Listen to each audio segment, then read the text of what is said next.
Gamers, we need to have a chat here for a minute. I have recently come back to World of Warcraft after about a 9-year break, so I need one of you to explain to me why it is that when I want to look up Xal'atath, the new villain, get caught up on the lore that I've missed out on very innocently, why is it that when I type Xal'atath into a fresh Google Chrome tab, why is the first option, not even the second, the first result is Xal'atath feat?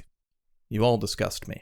Greetings gamers, my name is Kamikaze, and World of Warcraft is a game that you're all familiar with.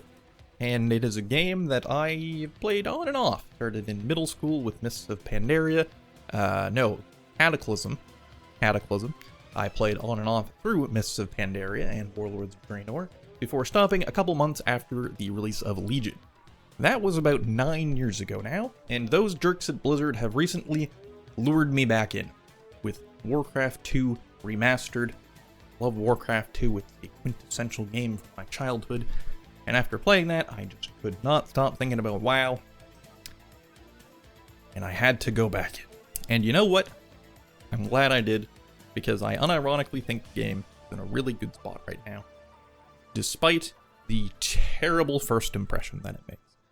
When I click on a store page for a game, and the first thing I see pop up is a $132 dinosaur mount, my hopes are not high. That is not the end of it though, because once you get past the $132 dinosaur mount, sorry I just had to say that again because that's a real thing, you then have to pick which version of the game to play.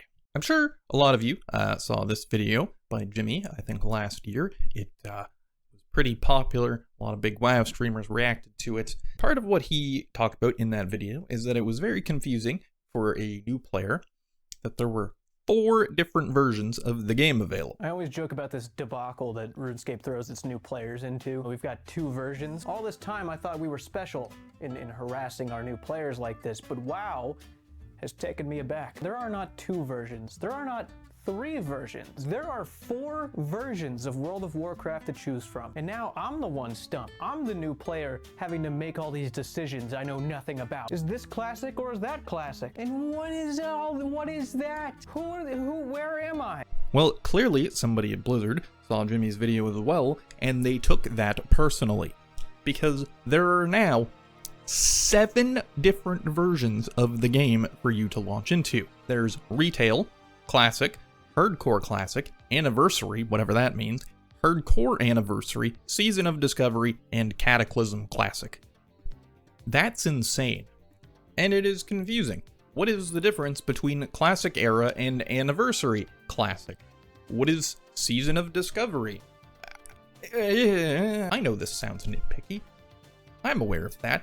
But first impressions are important, especially in our ADHD TikTok generation that we're in. Rest in peace, TikTok, and shout out to his CCP. Look, this video is going to be about the retail version of the game, the current modern World of Warcraft. I haven't tried Classic or any of the iterations of that yet. I probably will soon, but so far, just retail. And,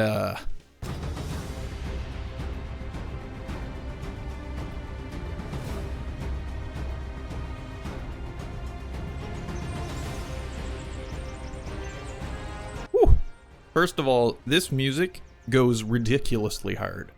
Like, almost too hard. Like, I'm trying to make a character here, and it sounds like I'm, fighting for my right to enter Valhalla. It's pretty cool, though. I can't lie. And, look at that. My characters are still here. That's pretty... Wait. Why are they level 50? I was, doing raids in Legion. The level cap. They changed the level. Right. I remember this now. They made it so that all the characters that were level, I think I was 110, was the level cap in Legion, and then I assume it went to 120 in whatever the next expansion was, and maybe further. They crunched it down so the max was level 60, and all the old characters who were max level became level 50. I gotcha. I guess it's been a couple expansions since that happened, because the max is now back up to level 80. I do understand why they did this, because it would be, I guess the max would be what, like 140, 150 or something now, which would probably look a little bit silly. But it's still, it's a little bit sad to see that these characters, who I put so many hours into, are level 50. I decided that it would be best for me to make a new character instead of jumping back into one who I already had. First of all, I'm sure they've changed a lot of stuff in the early game, and oh boy have they. And second, I just have a hard time starting a character when I already have like 2 full bars of abilities, and it's a bit overwhelming. I like to, you know, start slow and learn as I go. That rhymed. I created Durlsbeck, the Troll Shaman, and I was immediately prompted to select my starting zone. What is Exile's Reach? That's the tutorial island there. Right. It's another thing that I think I heard about but kind of forgot. There's now a tutorial island in World of Warcraft. And it is... well, I'm conflicted. On one hand, it's kind of boring. It just sort of feels like a straight line through the zone, and it doesn't really feel like World of Warcraft. On the other hand, it does do a better job of teaching you the mechanics of the game and introducing you to your class, which I guess at the end of the day is the point of a tutorial. So I don't know what's better between that and the old starting zones. What I do know is that new players should absolutely not have this option. That is too big of a decision to put on somebody who's never played the game before. Blizzard, if you're going to have this, commit to it. Force everybody into Exile's Reach the first time they make a character, and then once they like hit max level on one character or something, then they unlock the ability to choose the old starting zones. The biggest thing that annoys me about it, though, is that it eschews the traditional RPG power curve. When you start at a low level in MMO, there is a certain progression to the things that you fight. You start off killing boars, and then you move up to like wolves, and then goblins, and then gnolls, and then eventually, once you're like a high level, you get to fight the cool stuff. Exile's Reach, in about 45 minutes of gameplay, brings you all the way to level like 10 or 11. And in that, you progress from Urlocs to ogres to zombie dragons. What is that? You can't fight a zombie dragon at level 10, you're gonna get smoked. Uncool. Anyway, you make it through, it drops you off at the gates of Orgrimmar, and if there's one thing I learned from that experience, is that I do not enjoy playing a shaman. So I deleted him and made a rogue. Alright, now that that's taken care of, when you reach Orgrimmar, you are immediately whisked away to do Dragonflight. The game really wants you to do Dragonflight. Immediately upon hitting level 10, if you go the traditional starting zone route, or when you finish Tutorial Island, you are bombarded with notifications that you can now do Dragonflight. Rathian will start giving you voiceovers, and quest notifications will start popping up on the side of your screen. If you choose to make a character of an allied race, they start at level 10. You know how all the characters, when you make one, they have like a little cutscene introducing you to the game, and there's like a voiceover kind of explaining just a little bit of the background? Rathian will talk over the whole cutscene. Heroes of the Alliance, the Dragon Isles have awakened and beckon the Dragonflights home. Meet me in Stormwind, where I shall present the Aspect's invitation to the Alliance. Sages and scholars fear the void, but we understand a truth that they do not. I think that's a bug, but it is very dumb. Now, something that is interesting is Blizzard have completely changed up how leveling works.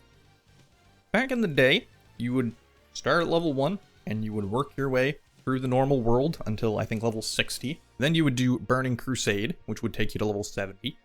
Wrath would take you to 80, and so on and so forth, and you would essentially go sequentially through the expansions. That doesn't happen anymore. Blizzard have basically taken every old expansion and scaled them so that each one will take you from level 10 to level 70. Straight up. You get to pick which one you do through a feature called Time Walking, And that is pretty cool. It is also very buggy. It's not a perfect system. There will be glitches, and there will be some weird continuity things that happen. But I do like it. I think with some tweaks and improvements, it could be really great. I feel like it needs some love, and that just isn't where they're putting their attention, which is kind of a shame. The default choice, if you don't select another expansion, is Dragonflight, so that's what I did. Also, it is one of the newer ones that I missed, and I think it was the one that kind of revived WoW from the grave, which, so yeah, it must be good then, surely. And you know what? Yeah, it's pretty good. I kind of love this expansion. It's really cool. Razageth, the primal dragon of storms, has come back and seeks to destroy the world. Now, if you're thinking, a really angry apocalypse dragon awakens after a long nap, threatens the world, and you have to team up with the dragon aspects to defeat them. It's pretty cool, though. I can't lie. Yes, I know, they literally did that exact same thing before, but it doesn't matter to me. I had fun. The quests are varied, mixing in your traditional MMO, kill 10 of this enemy, fetch 8 of that thing, with much more engaging set-piece kind of thing, like invading Rathian Citadel, or escorting a cart full of dragon eggs, or riding along in a caravan getting talked at by centaurs. And easily the biggest thing that I love about this expansion is that it is absolutely gorgeous. The environments are so pretty, it looks fantastic. I know a lot of people didn't like Mists of Pandaria, and those people are wrong, but pretty much the one thing everybody agreed on with that expansion was how just, like, stunning the environments were. And I think this is the first time they may have actually one-upped that. It looks really, really good. It's also the expansion that introduced what is easily my favorite new feature about the game, dragon riding, or sky riding, whatever they want to call it in the specific tooltip you're looking at. They basically took normal flying, just getting around the world, and they turned it into a minigame. Now you have this stamina bar. When you're flying, you have abilities, essentially, which are to go fast, go up and fast, or go really fast. The abilities use some of this stamina, which recharges over time, but you recharge your stamina faster if you fly low to the ground, which means you have to, you can reach ludicrous speeds, maximum overdrive, but you have to do it and usually fly low and try not to slam into trees or mountains. It's really fun. It kind of gives me the Spider-Man vibe of just traversing the world is now entertaining. So good job, Blizzard. Fantastic. I did get pretty into the story of Dragonflight as well, going through each of the zones and recharging their power stone things was cool until I was in the middle of this quest chain about helping a bunch of walrus people, the Tuskar, deal with these disgusting plague gnolls that were threatening their homeland. And I hope you enjoyed your time living in the past, but we need you back in the present. as soon as I hit level 70, the game was like, stop, do not pass go, quit what you're doing, it's time to start the war within. And dude, I was having fun. I wanted to help the Tuskar. Why are you making me stop? I learned after the fact that there is actually an NPC who will stop your experience gains so that you can, finish out an expansion if you're enjoying the story, as I was. But I didn't know that at the time. And now, I don't want to, play through 30 hours again on a new character just to get back to where I was. That's lame. So, sorry, Tuskar buddies, good luck with your gnolls. The only way, Blizzard, that you could ever make this up to me is if the War Within is really good. The War Within is really good. It might be my favorite expansion that I've played. Now, okay, calm down. Calm down. I know that's probably a really hot take. Okay? First of all, I didn't play the old ones, alright? I was literally, I think, in kindergarten when World of Warcraft came out, so I don't know. Just of the ones that I have played, okay, it's really, really good. At least in terms of the story and the leveling. I haven't gotten to do too much of the endgame stuff. I will talk about the endgame in a minute, but first, let's talk about leveling. Fantastic. It is the most fun and engaged I have been during an expansion ever. Straight up. Xal'atath is a fantastic villain. Internet degenerates aside, that's not her fault. Especially upon learning that she was like the Shadow Priest artifact weapon from Legion, and then in Battle for Azeroth, she like sold you out to Cthulhu. That's cool. I didn't even know that at the time, and I still really liked her. It just makes that even more interesting now that I do know that. And what an intro to a villain. Oh my goodness. Drenden's been dead for years. All this time, and you never once sensed my presence. Oh, it's not time for that yet.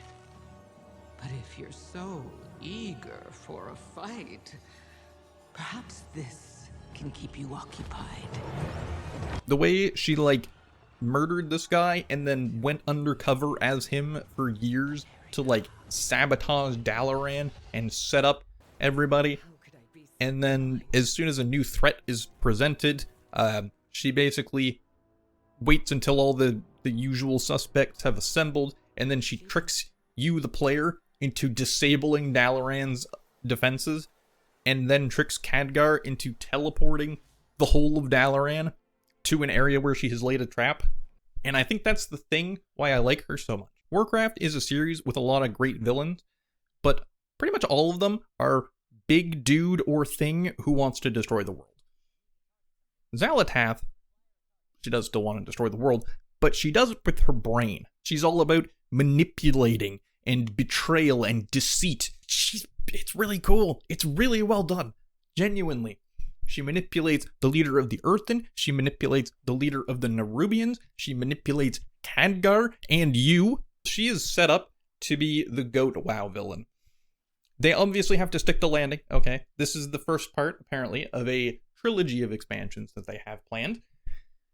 But it's off to a really strong start. Again, going through the actual, the gameplay, much like Dragonflight, the quests are much more varied than they were in old expansions, where yes, they do still have the old MMO stuff, but they have a lot more different stuff. Like, the quests aren't all exactly the same thing, which makes leveling much more engaging. I also really like how they've done talent trees in this. Basically, you have a class talent tree, you have a spec talent tree, and then you have hero talent trees. Hero ones are only from level 70 to 80, and each spec has one of two options, and they can wildly change your gameplay depending on which one you choose, and it's just a lot of options, a lot of customization, and it's a lot of fun. And that does bring me to the end game. As I said a minute ago, I haven't had a chance to do a whole lot of it yet, but what I have done is very cool. I haven't started raids yet. I need to find like a guild and figure out, well, a lot of stuff still, but dungeons all seem to be fun, well designed. Delves are a fantastic addition to the game. Delves are essentially kind of mini dungeons that you do either by yourself or with, I think, up to 3 players. And you have an AI, Bran Bronzebeard, who also follows you around and helps you out. These are a lot of fun, and they're a great way to get some better gear if you're like me and you suck and dungeons frighten you because you suck. There also seems to be a bigger emphasis on like world quests and events throughout this. There's this whole northern area of Hallowfall that's essentially just a bunch of overlaying world quests and like daily and weekly quests that you can do to farm gear and mats. It's actually really cool. I like it. Maybe I'll get tired of it eventually. It's only been a couple weeks, but again, it's a lot of fun to do. All in all, this expansion is really, really good. You know what? I struggled for a while on how to end this video. This first playthrough I recorded almost a month ago now, and I had footage, had most of the script done. I just couldn't figure out a good ending. I tried to go meme with it, and it just didn't really feel right. But then, just yesterday, it hit me. I logged into the game on my main warrior, and I was standing in Dornagal, up by the Flight Master, sort of looking down on the rest of the city. And the place was packed, and it was really cool. Easily the biggest complaint I hear about World of Warcraft and the retail version of the game is that it doesn't feel like an MMO. It's a single player game. You just power through to level 80 without seeing a single other player, and then you just sit in dungeon queue forever. I've seen this all over the place on Reddit, Twitter, a lot of big streamers as well have kind of echoed this sentiment, and I don't agree. Sitting here just seeing tons of players go about their business, the game looks alive. And then I realized that throughout my whole leveling process, I hadn't seen a single other no, I'm lying. There's actually tons of players. They're all over the place. I swear to God. At least going through Dragonflight. Every, quest hub, there was at least several other players. We would work together sometimes. Maybe I just got lucky. I don't know. That's possible. And I'm sure if you want to go through, time walk through the old expansions and go to some more obscure places, I'm sure they're abandoned. Going through the more current content, there's tons of players everywhere. I don't know what these people are talking about. So at least to me, the World of Warcraft is alive and well. Thank you for watching. If you made it this far, I hope you enjoyed. If you did, consider, clicking the little subscribe button right down there. It's looking pretty cute, huh? I'm going to be uploading more videos soon. I'm going to be uploading more WoW videos. I know I usually kind of do variety stuff, but I have been just no-lifing WoW lately. It's so fun. And I really kind of want to try Classic as well, so there will probably be a video about that. So, yeah. Thank you for watching, and I'll catch you later. Goodbye.